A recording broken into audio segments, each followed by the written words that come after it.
Adam and Steve. That's what we're going with, guys. Adam and Steve. Heaps of people suggested it. And so initially, when it was first suggested, I thought Steve is already a character in Minecraft and it wouldn't work. But I changed my mind. You know, Steve is a name. Multiple people can have the same name. And what changed my mind is I thought about, when are we ever going to realistically refer to these guys? Just on occasion, right? Like, look at Adam and Steve up there. And because of that reason, I love the fact that it's reminiscent of Adam and Eve. And it's kind of funny because, like, let's be honest, these are both blokes. So it's like Adam and Steve. I like it. And thank you for the suggestions. That's what we're rolling with. Check it out, guys. We got 2 babies now. So I wanted to talk about the Nexus for people who aren't in the know. I didn't come up with this idea, obviously. I'm too new with this game, so somebody much smarter than me created this. But basically the idea is that there are 4 beds here. And traditionally, a village will only be as large as there are beds available. So what this basically does is a little exploit, if you will, where there are only 2 villages, but there are 4 beds. So provided that you give these guys food up here, Adam and Steve, they will actually breed. And when the babies come down, they're standing on a post up there, the babies get pushed out to the edge and they can fall through the slot. And especially if we let them go, then again, they are viable up top to make more babies as long as you're provided food. So it's a great way to just pump out villages at the cost of food, and we don't need to worry about beds at all in theory. Referring to my map of the world, guys, we're hanging out south of the Church of the Lightning Stone in this highlighted area. Now, a huge amount of this area is going to get fleshed out. That's what we're going to do here, and basically slowly but surely work upon building up our village. So how weird is this, guys? When I turned around doing some work, I noticed a zombie off in the distance, and as I approach, you can see that I can see the exact location that another zombie spawned in.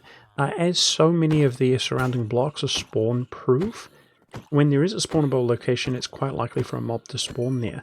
But upon approaching, I was shocked to find that there was a trapdoor above this workbench. And so in my mind, that would not be a spawnable location, but I could have sworn that I just saw a zombie spawn there. So I assumed that because it was attached to the wall and not the workbench, that was causing the issue. So I placed it on the workbench, but flipped it up so it had the same visual effect. So in terms of putting our villagers to work, the job blocks that I have available are the smithing table, the composter, the cauldron, the loom, and the barrel. I can actually make a lectern, just not right now. I don't have books, so I think maybe I can fish up books, or a wandering trader, I can trade reeds, and that would give us access to a lectern. There are other job blocks that maybe I could access in the long run, but as of right now, it's these 5, guys. This is what we're working with. And I just spent my time basically collecting them, like where it have a cauldron, crafting them here.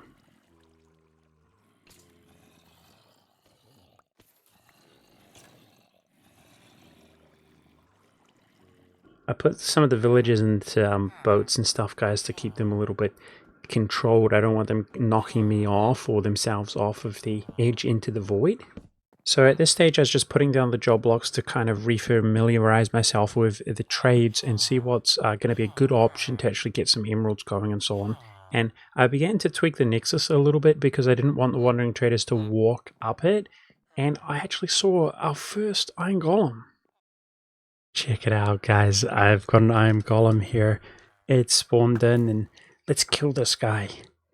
I figure that if they're going to spawn, I don't know how frequent it is, but I can already trade iron to the toolsmith or whatever, the blacksmith.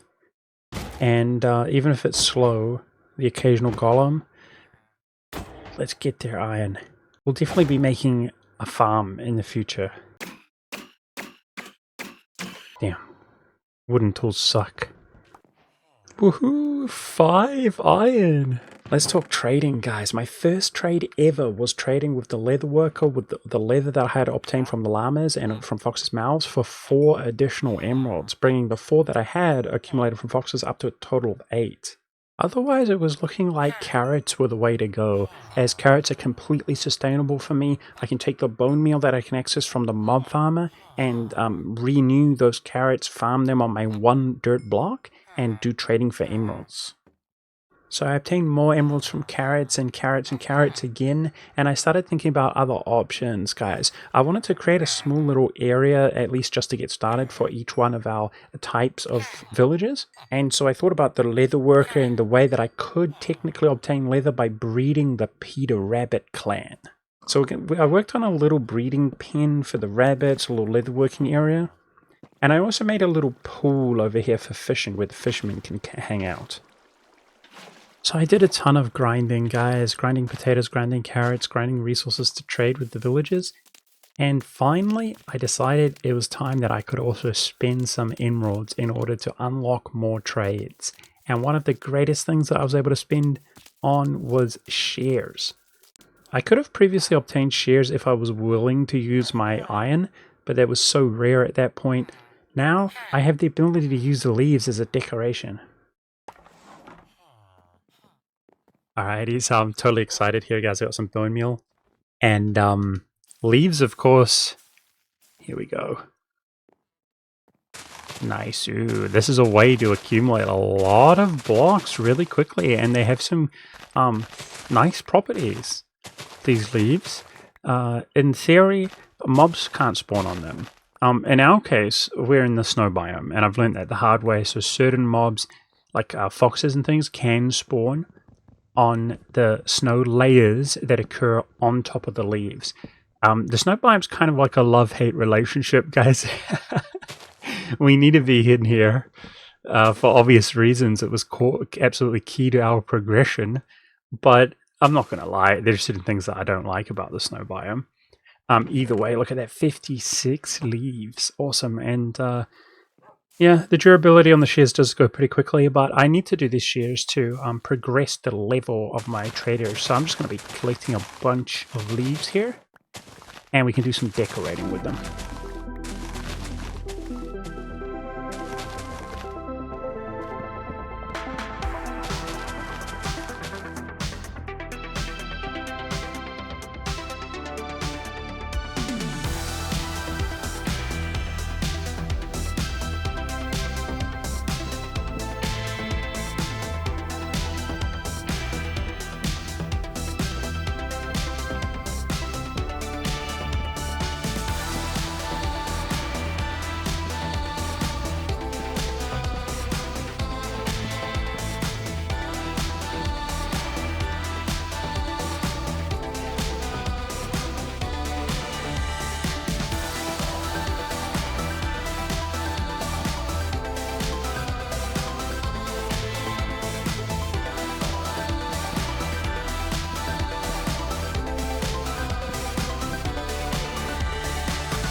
Okay, as you guys know, one of the trades we can do for emeralds is string, but string is pretty hard to come by, and I want to take advantage of the composition of our world.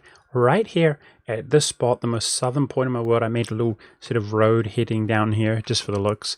I'm going to make a kind of spider room, guys. So in theory, if we make a room that's not high enough for, taller mobs to spawn in, just one tall, spiders should spawn. As far as how frequent they're going to be, I'm not so sure, but let's find out.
Alright guys, there we go. It is just a very humble, simple build, obviously, but that's what the world is about right now, guys. I want to make simple builds. Maybe we can improve them, they can be more efficient later on, but I just need raw resources to trade with the traders, and I'm really happy. I do have to constantly farm wood to make these tools, and it's far from efficient. As you can see, they're not low health, not damaged. Give me some thoughts, guys, if you think there's a way to soften spiders up without killing them with our very limited resources. But yeah, as you can see, it's perfectly distanced away from my little town center that they do spawn. There's not many respawns, and there's a lot of them. Like, I'm pretty happy with how fruitful this is. Look at them all, guys. They spawn pretty quickly, and just like that, I got 22 string, which can be turned into wool. Pretty good. I'm really happy with that, and it's very humble, but I really like the look there tucked behind the trees. And alright, check it out, guys. I'm able to trade my string and also wool with my traders, and I'm beginning to resource a lot of emeralds now, guys, and that makes me think it's time for something which is really exciting for me. And I'm going to be creating an emerald block. So I've already been spending emeralds on various different things, and I feel like we can afford it. It's going to cost 9 emeralds, and awesome. Look at that. How far have we come, guys? This is epic. Built an emerald block from nothing, you know, from scratch, from void. Very, very cool, guys. Give me your names and suggestions, guys, for our new emerald block. I'm going to put him as a centerpiece here of the kind of center of commerce here in town. And think about green money, stuff like that, guys, for good name suggestions for our emerald block. Check it out, guys. I've been trading for stone tools. Oh my gosh, can you imagine, guys? It's been, you know, well over 1,000 days within game that I've been using wooden tools. I hope to use superior tools genuinely, and with the addition of an iron farm in the future, iron tools. Oh my gosh, I can't wait to experience faster block breakage. Alright guys, so I wanted to fish a lot to trade fish with my fishermen villagers. And because I was fishing so much, I figured I wanted the opportunity to obtain the treasure and the loot and stuff from fishing. In order to do so, you cannot have the water covered. The problem is that my water freezes over if it's not covered, guys. So as you can see, I put some lighting in a formation that would stop it from freezing, but that does technically cover the water. In order to actually have a small area in the center of my pool which could obtain treasure, I would need a minimum of 4 lighting sources, guys, 4 glowstone blocks, and in my case I only had 3 available. And so began the epic grind where I was grinding for glowstone from a witch with inside my mob farm. So let Operation Lagoon commence.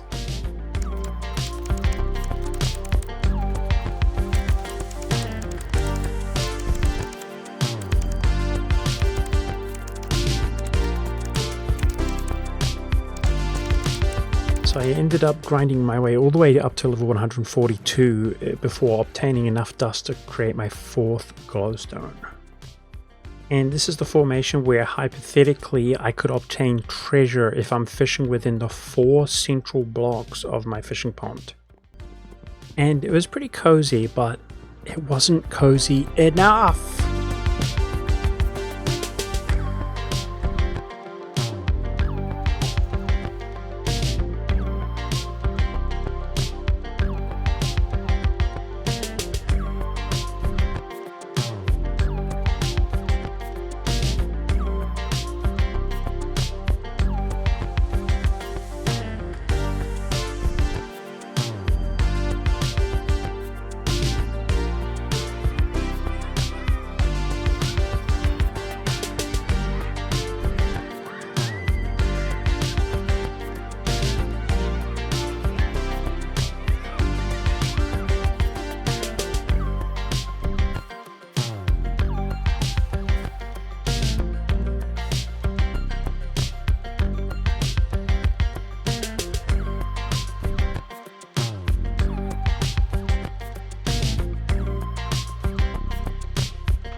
Operation Legume complete, guys.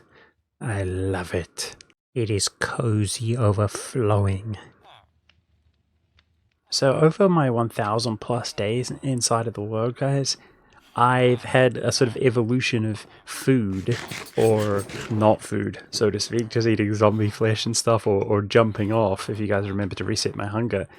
And for the first time, now that I've obtained a campfire, I can actually cook these pork chops. Wow. So that was brought to my attention by somebody, one of my commenters, because I'm noob, I need stuff like that, guys. But yeah, I previously thought the pork chops were just raw pork chops. Back as an old school Minecraft player, I used to have to cook them in a furnace, and you can now roast them over the campfire. So that's awesome. Pork chops give you 4 hunger, if I'm not mistaken. They recover 4 hunger. So that's absolutely awesome. These are going to last a long time. And I can always breed more of the Frankensteins or carrots. So wow. I really feel like I'm going places now, guys. I've got real substantial food that isn't a pain to grind. Okay, guys, while I cook up some pork chops, I plan to do some mass trading. That's the next move. Mass trading to accumulate emeralds to buy campfires, and then accumulate as much charcoal and lights as possible to make the spawning pad for the wandering traders. That's where we're at. So let's start off with fishermen and raw cod.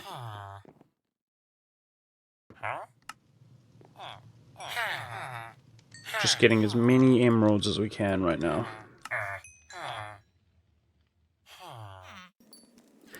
Yeah, so as previously mentioned, guys, the real goal right now is to obtain the fireplaces, the campfires, in order to obtain charcoal when you break them, and obtain torches. The reason why is because I want to make a huge platform that is spawnable in order to increase the likelihood of obtaining wandering traders. As you guys know, we've encountered wandering traders in the past. However, as it turns out, they cannot spawn on string. And that's something I wasn't aware of. I was informed by somebody on my Discord, which means previously there was no method of actually having traders spawn in apart from continuously cleaning up the snow layers until now. Because of course lighting means that during the nighttime it's safe from hostile mobs, but it also means if we spam torches, it's going to permanently defrost and remove any of the snow. So in theory, if we make a huge area which is spawnable with wandering traders, we're going to have access to like everything that a wandering trader can trade with us. You know, it's just a matter of time. And for me, some standout things would be dirt via obtaining more moss, more sand to grow more bamboo on, or reeds to make books, and make more village trades available with a lectern. There's so many goodies we can obtain from a wandering trader. Alright guys, so I could certainly do more if I needed to. Obviously farm more resources or make some less ideal trades. But I'm up to like 3 1/3 stacks maybe, as you can see, of emeralds. Really cool, this is the most I've ever had. And let's go ahead and trade for some fireplaces here. Some campfires, rather.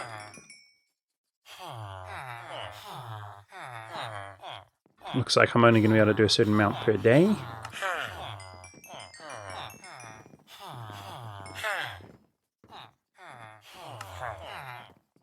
And that's going to have to do us for now, guys. So that is 24, which means it's 44 charcoal, provided that we bash the fireplaces up, right? And we're all familiar with... There we go. Oh my gosh. Epic. So cool. Okay, let's is there any tool in particular which is faster, guys? I was using a hatchet. I think a hatchet might be faster. Not that it's that much faster because it's wooden. Looks like the axe is the way to go. Okay guys, so I'm going to be smashing these up, and I'm going to be making my world's first torches in this world. Holy. Having smashed up all my campfires, guys, I'm on 48, and look, is there some other use of charcoal that I can't think of right now? As far as I'm concerned, we should turn them all into torches. Holy! I can always get more, so I'm just going to do it Oh my gosh. Wow, something that is absolutely taken for granted in most runs, I'm sure. I mean, wow. Something that is so normal. Oh my gosh. But brand new for me. We've got torches, boys. 3 stacks. Whoopee! I'm going to actually, I really want to make lanterns. So once I have an abundance of iron, because one of the projects coming up is going to be the iron golem farm, that's going to be so cool to light things up legitimately, make them look pretty with lanterns. But like I said, this is Operation Wandering Trader, and I'm just going to go ahead and place all of the stuff down, non-half slabs for once, nearby, and just light it up. It's going to be a little bit of an eyesore perhaps, but it's all about that functionality, boys. We need wandering traders to trade our emeralds with.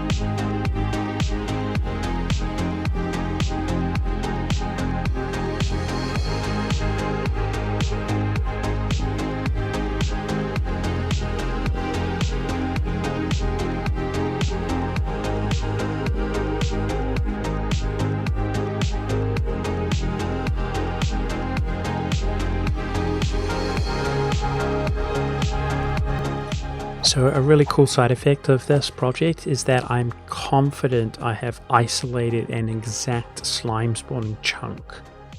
And that's really cool because we'll do some slime shenanigans in the future here. But in the meantime, I'm going to half slab it out so that they don't constantly spawn.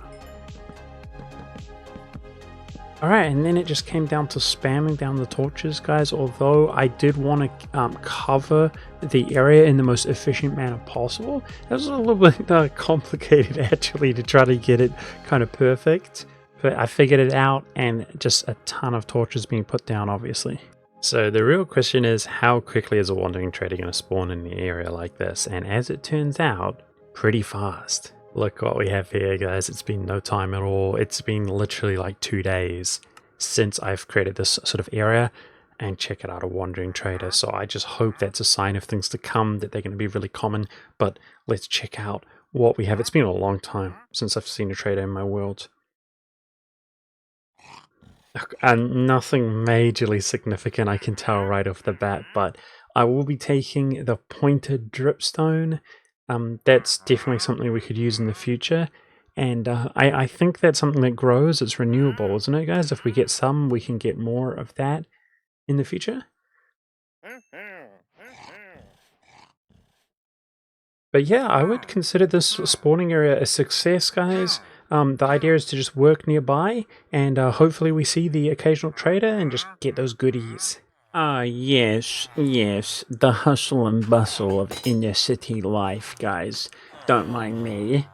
So, I want to anoint this area as the successful trade district. I'll probably tweak this, we'll see how it looks.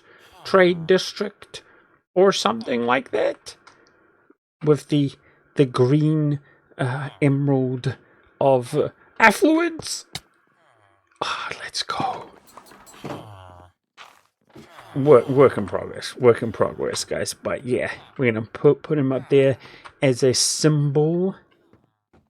Not sure how it looks, but a symbol. Maybe I think lower down. It's a little bit too ambitious, but yeah, we're gonna leave it there, guys, as a symbol of successful trade. I am absolutely loving my little world right now in the shape that it's in. Don't you guys absolutely hate it when something like this doesn't align? These trees, as you can see, are slightly one off from the other side somehow.